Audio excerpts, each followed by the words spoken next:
Dámy a páni, vítajte pri ďalšom krátkom videu o UAP UFO záhadných objektoch a dáme si sériu takýchto rýchlych videí z minulosti, napríklad ako nám tieto objekty pekne miznú v aktívnej sopke. Alebo tento zaujímavý záber z dronu z roku 2014, kedy sa zdá, že objekt nemá problém vletieť ani do pevnej skaly.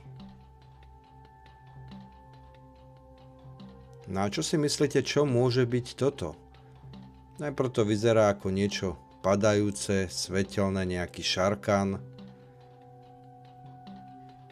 Ale ako sami nakoniec uvidíte, tak ako padol, tak isto opäť zlietne aj na oblohu. Že by nejaký premyslený dron?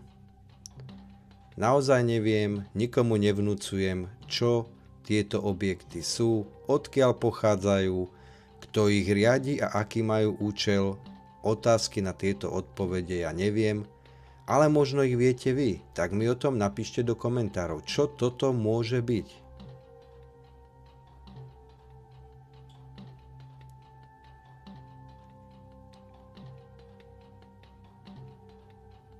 A prosím pekne, nepíšte mi tam, že tie zábery sú zďaleké, rozmazané, že tam nie je nič vidno, pretože to nie sú moje zábery. Sú to zábery pozbierané z celého sveta od rôznych ľudí, ktorí práve niečo takéto videli, ako napríklad takto v Oregone v decembri roku 2025 vyťahli mobil a jednoducho za daných podmienok, aké práve mali k dispozícii, tieto zábery spravili.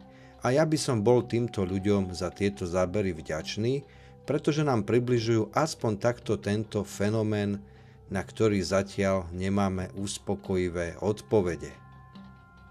Nezabudnite tiež sledovať môj YouTube kanál Odhalené UAP UFO prípady z minulosti, kde aj túto sobotu pribudne ďalší takýto odhalený a rozhodne zaujímavý prípad.